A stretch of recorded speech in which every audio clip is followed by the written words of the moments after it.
Today, we're going to make a Philly cheesesteak pizza. This is inspired by the great ones that you can get at places like Domino's and Papa John's, as well as other places. But this is going to be some great stuff. Not necessarily authentic, but always delicious.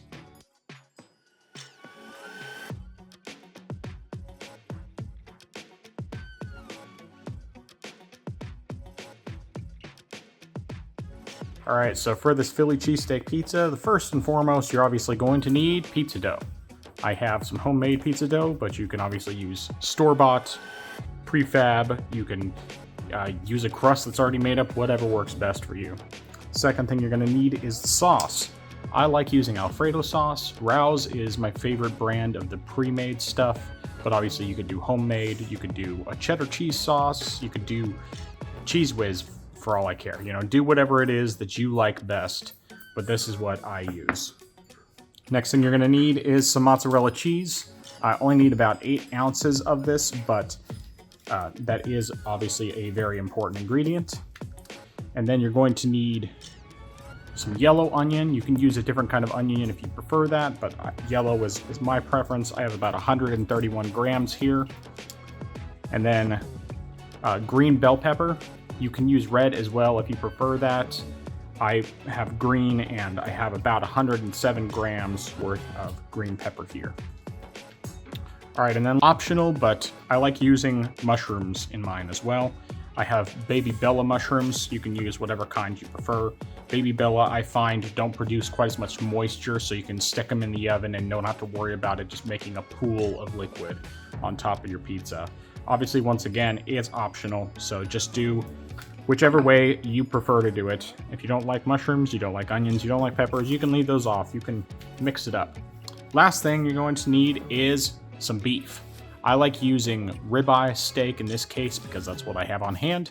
What we're going to be doing with this is we're using it's mostly frozen still, but we're going to run it through the meat slicer and get it sliced super thin so that it comes out perfectly tender and delicious on top of our pizza.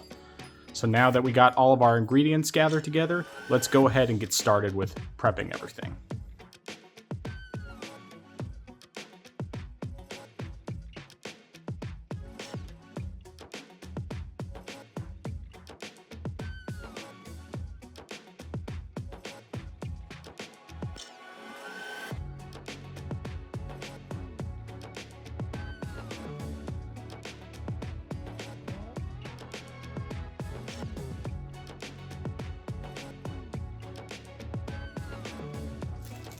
Alright, now the goal with slicing these ribeyes is to get them as thin as you possibly can, so depending on your configuration, it may be easier than others. Mine's kind of a cheap slicer, but it still does the trick. So what we're going to do is we're going to go ahead and put that down and get it started.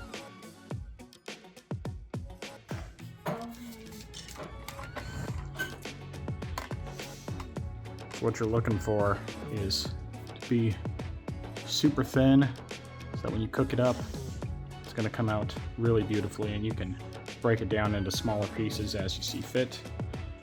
I think I'll go ahead though at this point, just add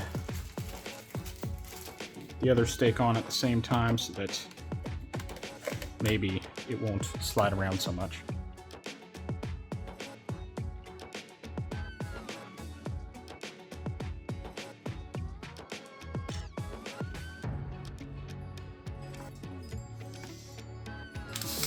All right, now that all that ribeye is sliced up, we're just gonna take these nice thin pieces and break them up into slightly smaller pieces so that when we cook them, they'll be nice and small and we can spread them all over the pizza. So we'll just go ahead and do that, and then we'll get them started cooking.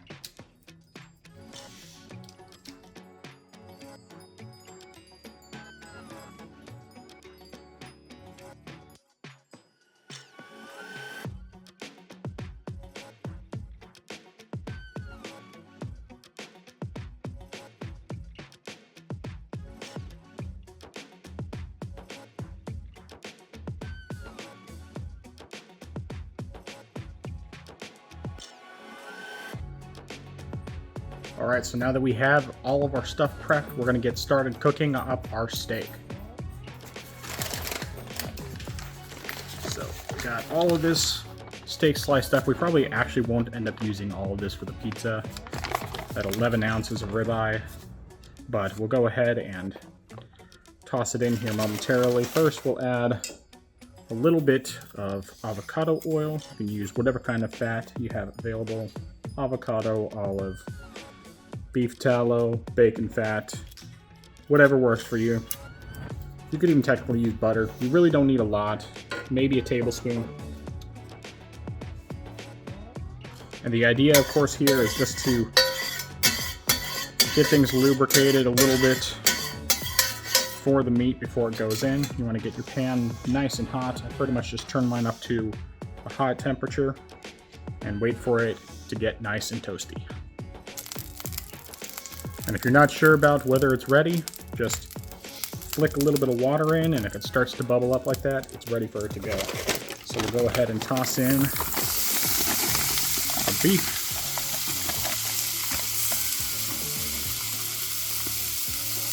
And once again, you don't have to use ribeye. That just happened to be what I have on hand. You can use something leaner if you prefer it. You could probably even get away with just using some prefab roast beef or some steakum or something to that effect, but because I had this and I had the ability to slice it nice and thin, this is what I decided to go with. So we'll toss that in. There's plenty of fat in the meat to help with the additional fat content, but we're going to go ahead and sprinkle on some salt, doing roughly about half a teaspoon, and then similar amount of black pepper,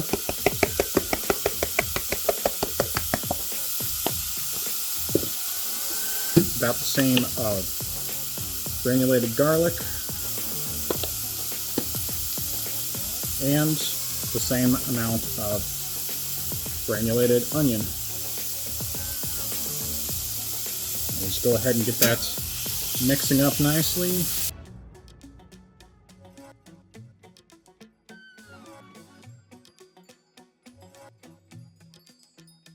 Alright, and here it's all browned. We're going to remove it from the heat and get started with the assembly.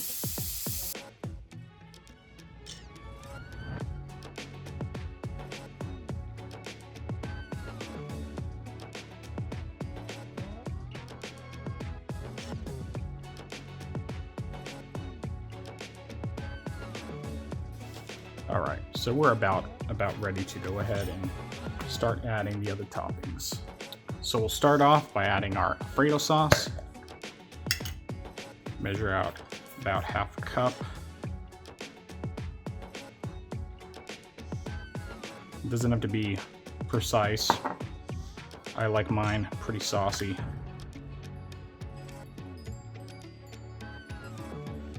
Alright, and then from there we'll go ahead and add a little bit of crushed red pepper.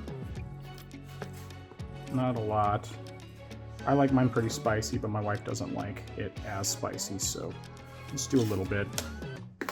Spread it around a little bit, and then we'll do our mozzarella cheese. It's about 8 ounces or 257 grams. I'm sorry, 254 grams.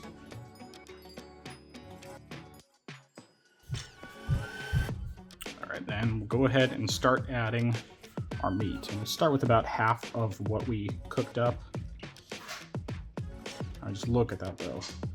It's beautiful. This has a lot more meat on it than you get from Papa John's by default. And I haven't gotten Domino's enough to be able to compare it to that, but at least compared to Papa John's, it's already a lot more meat than what you normally get. And I think we can get away with doing all of it. We're just going to do all of it. It's going to be super meaty. It's going to have plenty of veggies too. I guess we'll leave a little bit left. So we ended up doing right about 7 ounces cooked.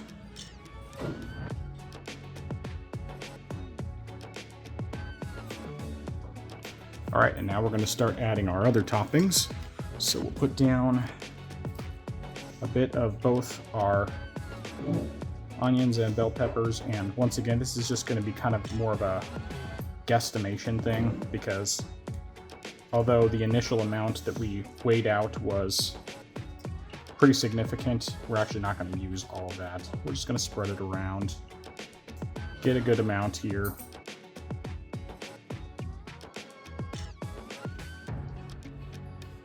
Obviously, you can configure it however you prefer. I like onion a lot more than my wife does.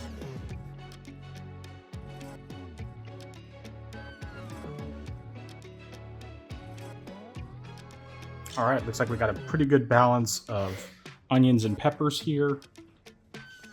Obviously, we didn't use nearly as much of the onions, but we're gonna go ahead and put the mushrooms on, and it's gonna look like a lot, but once it's actually cooking, they're gonna shrink down a lot. We're probably not gonna do all of them though. We'll still have some left over, but we'll be generous with it because these are gonna shrink, and all of us who are having this pizza like mushrooms a lot.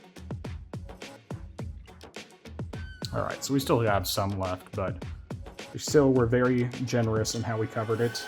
So now we're gonna go ahead and pop it in our 375-degree oven for 15 minutes.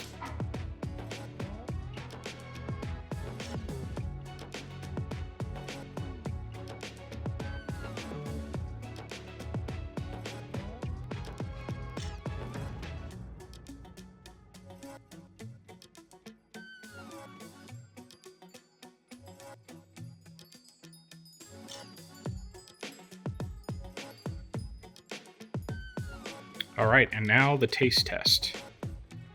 Let's just get a look at that. Ouch, it's hot.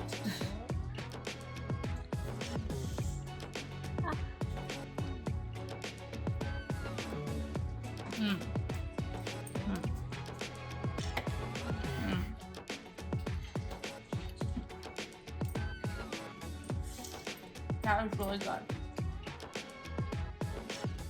Tastes like a Philly cheesesteak on a pizza. All right, let's give this a try.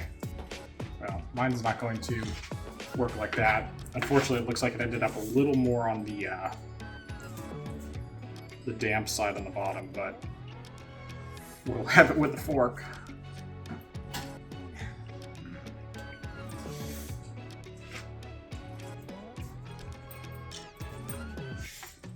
I'm telling you though, that thinly sliced steak is just perfectly seasoned, and there's enough seasoning to make up for the lack of seasoning on the vegetables, and it's just like, oh, it's fantastic. Make this. Make this, make this, make this.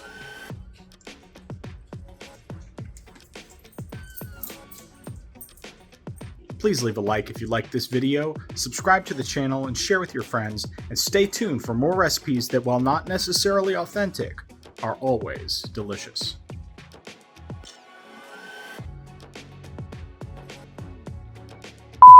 Today, we're going to make a Philly cheesesteak pizza.